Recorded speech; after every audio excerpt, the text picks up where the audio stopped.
Welcome to the Crossroads, where we honor the duality of life, embracing the darkness, and loving the light. Together we'll explore spiritual philosophy, mythology, shamanic practices, witchcraft, and more. Join me as we journey through the mysteries of life, death, and everything in between. Before we begin, a quick disclaimer. This podcast is for informational and entertainment purposes only and not professional advice. Please use your own discretion and enjoy the show. Hi, welcome to the Crossroads. My name is Rajnigandha. I am the owner of Arcana Apothecary. In today's episode, I want to explore the possible links between so-called learning disabilities and psychic or intuitive gifts. I've been working with psychics and intuitives and empaths for years now, and myself included. And I'm noticing just how differently our brains work. We tend to have very unique ways of processing information and the world around us. Many psychics, including myself, have been labeled or diagnosed or been self-diagnosed with learning disabilities like ADD, dyslexia, or other forms of neurodivergence.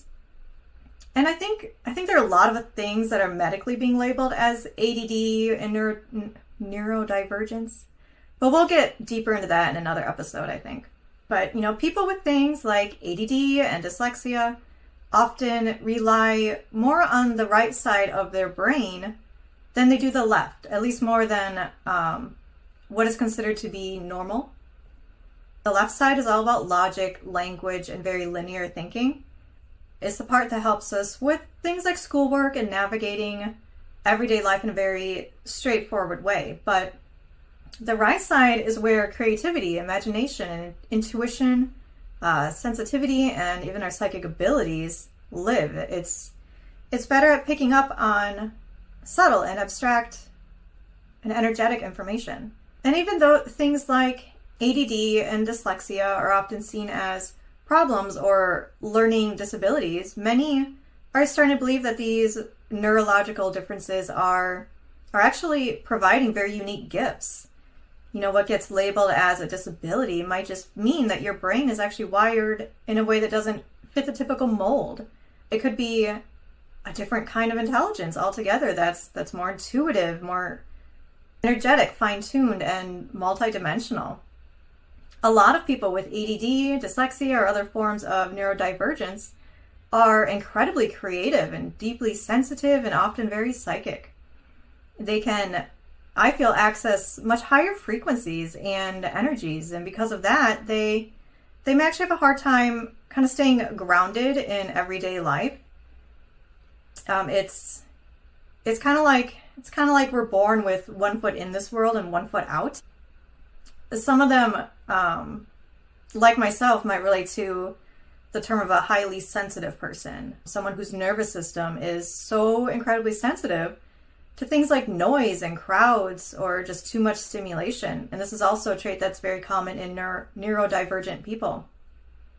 Back in the day, I think this was probably referred to as ESP, the extrasensory perception, because, we're literally picking up on things that most people can't. And that includes empaths too. Empaths, they don't just observe how someone is feeling or even sense how someone is feeling, but they actually feel it themselves in their own bodies. And some of the struggles that people like this face are actually due to these gifts. Feeling overstimulated in crowded spaces or chaotic environments is a very common trait among people with empathic abilities.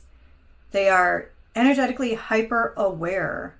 This could even mean that, your third eye is just wide open all the time.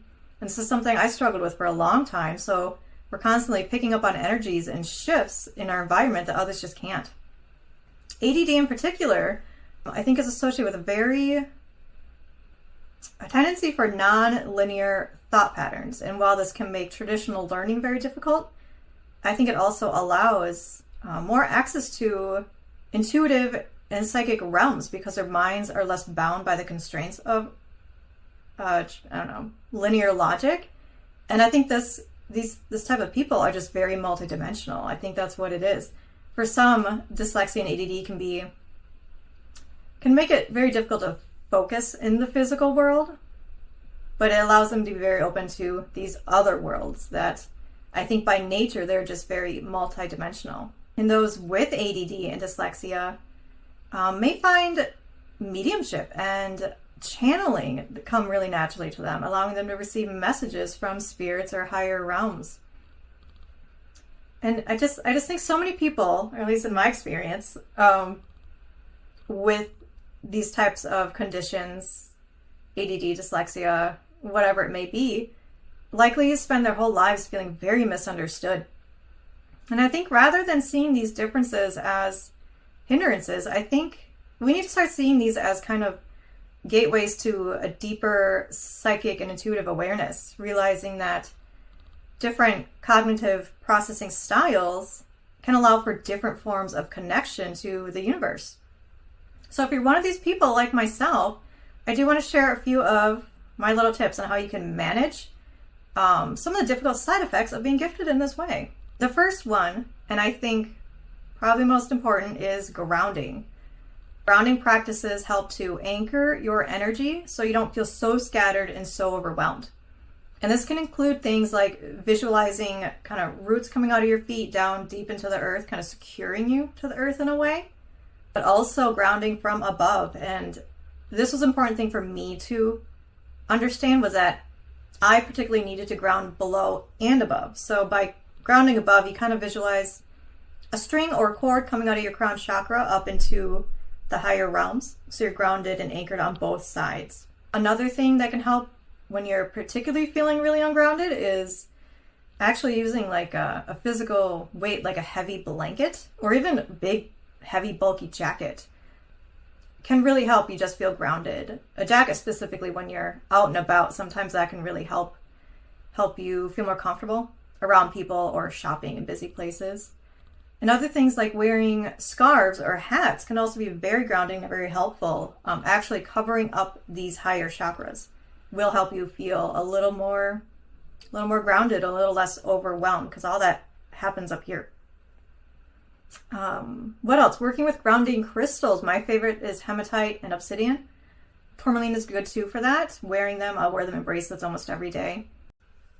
And salt baths. I take daily salt baths at the end of the day to help me reground my energy. Swimming too in natural bodies of water can be very, very, very effective. Also exposing yourself to heat or cold, even if you're feeling really ungrounded, stepping outside into the cold air can really be helpful, or taking that nice hot bath, using heated blanket. I like to do that, or stepping outside into the heat as well can just get you back into your body. I think it helps me anyway. Standing outside barefoot in general is very effective no matter what the weather. And grounding essential oils, I like to use lavender, sandalwood, and cedarwood. Those are really helpful for me. Typically I have lavender oil in my purse at all times, and I find a dab of it directly on the third eye can be really helpful, and I also put it on my throat chakra and the heart chakra. Sometimes in the crown chakra as well. The lavender versus sandalwood or cedarwood, I find, and it may be different for everyone, but I find it's really grounding in a way that still allows me to be in these higher chakras. It's balancing. Maybe I'll say that instead of grounding. It's balancing. Where cedarwood and sandalwood are some of my favorites for just deep grounding. Aside from that, what else? Solitude. Quiet time and solitude is absolutely essential for the nervous system to reset and for your intuition to come through clearly, not be all muddled up and scattered. So I think it's important not to be afraid to take that time to retreat and disconnect when needed. Creative exploration is another thing that I think is so good for people who are neurodivergent and have ADD, to try to channel some of that stuff that they have coming in, because all that energy they have coming in, that's good stuff. It's not always just, bad energy. Like, use it, get it out of you. Dancing, drawing, painting, writing, whatever it is, helping it to get out of your head and into the physical world where it can kind of take shape can be really therapeutic. Embracing and trusting your intuition is also another big part. When you're so sensitive to energies, it's so easy to just kind of write it off as distraction, or just say, oh, I'm just so sensitive, and seeing this as a flaw, I guess. But I think something that helped me was to stop dismissing these insights and these feelings as distraction or imagination or just being overly sensitive. And I started feeling into it more than trying to hide from it and pull back from it.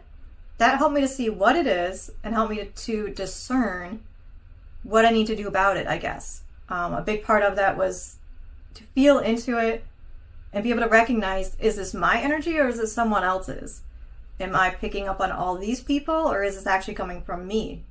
Because when I was a lot younger and I didn't fully understand how to use these gifts, I thought it was all me. I thought I just had anxiety or depression or this or that. I thought it was all me, and in reality, like, none of it was. It was all the people around me. It was the situations around me, the spaces around me.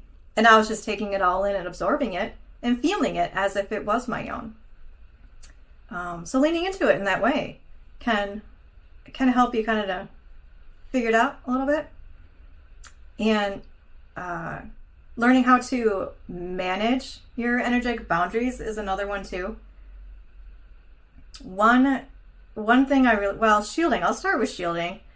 And that's that idea that you kind of visualize a shield around you, protecting you from the outside energies, kind of creating a little bubble for yourself of your own energy, a little safe bubble for you to kind of travel in throughout your day, blocking out everyone else's junk. But also, in addition to that, something I had to learn was how to close the chakras. Because, like I mentioned earlier, sometimes those of us with gifts like this are walking around with our crown and our third eye wide open all the time. And that's not necessarily a good thing. It does allow you to get a lot of insight, but it brings too much sometimes. So knowing how to close the chakras, how to shut it down, was very important for me. And there's a lot of ways to do this. For me, I literally just imagine the chakras close, and I go through all of them, and I kind of just do, and I close them all. You know, if I'm going shopping or going, I don't know, to a concert or somewhere where I cannot deal with all that, I close it down, and I create my little shield, and then that way I'm not taking it all in. And, you know, as you go about your day too, one thing I had to learn too was how to let energy move through me instead of getting stuck in me. So, you know, when I would feel a lot of energy coming in, I'd imagine go down to the bottom of my feet, down into the earth, and move through me instead of just staying in me, if that makes sense.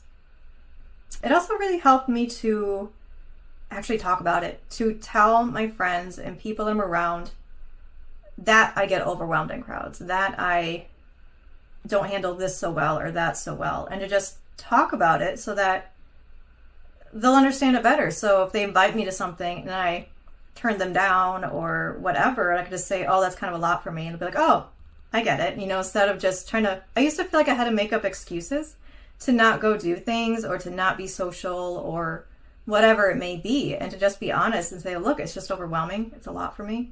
People get it, you know, and I asked them to keep inviting me to things, even though I probably turn them down like 80% of the time. I say, you know what, I do want to be invited though, and sometimes I will say yes. So please keep doing that. And you know, my family and friends have grown to understand that, and that's just helped a lot. Just being able to tell them and kind of explain to them how these things can feel sometimes. What else? Just living a healthy lifestyle in general. And it's important for everyone, but specifically people with these types of sensitivities. Eating a lot of whole, grounding foods can be very helpful, and making sure you eat regularly too. I find if I skip meals and stuff, that sensitivity becomes a lot stronger, which is beneficial at times. If you're practicing fasting, which I do sometimes, I'll gain a lot more insight during that time, but you know, you don't need that all the time. So trying to eat regularly, balanced meals helps a lot. And also limiting things that kind of destabilize your nervous system, like caffeine, sugar, alcohol, recreational drugs, artificial dyes, preservatives, and processed foods in general. Avoiding those as much as possible can really make a difference. And exercise, moving your body, even if it's just going for a walk and doing some gentle stretches, really helps. Yoga is something that helps me a lot when I can't, actually commit to a full yoga session. Just doing some stretching, because I tend to, get the energy kind of stuck in my body, and stretching allows me to release that. That helps a lot. And it's important to prioritize resting, getting enough sleep, and sunlight as well. Sunlight's really important. your light sources in general is really important. Even your indoor lights, fluorescent lights can be really overstimulating to the nervous system. I cannot stand fluorescent lights. Avoid them if you can. And you get as much natural light in your environment as you can. And then also I found that choosing the kind of old school incandescent bulbs versus LEDs is really helpful. And I don't know why that is. There's just something about LEDs that I can feel and I really don't like. If you have any insight as to why that is, I'm not entirely sure about that one. But, I would say try using the incandescent if you can.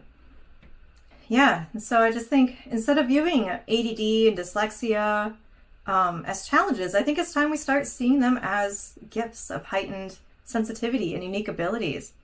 And the key to unlocking these gifts lies in embracing our own differences and building confidence in nurturing practices that allow for this level of spiritual and energetic connection while still maintaining a healthy life in this physical realm.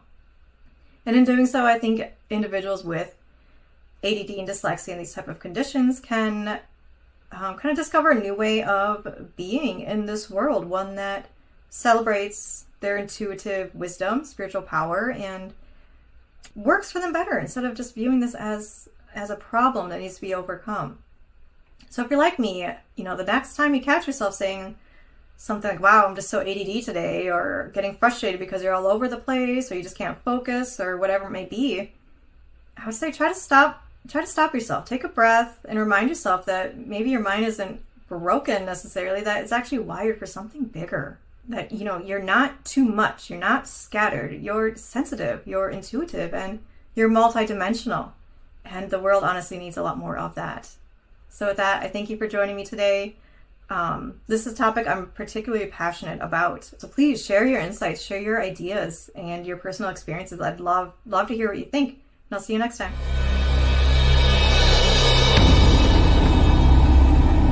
Thank you for joining me at The Crossroads, which is brought to you by Arcana Apothecary. Visit me at arcanaapothecary.com and connect on Facebook, Instagram, and TikTok. Don't forget to like, share, and subscribe so we can continue this journey together. Remember, there's a time for love and light, and there's a time for raising hell. Until next time, I'll meet you at the crossroads.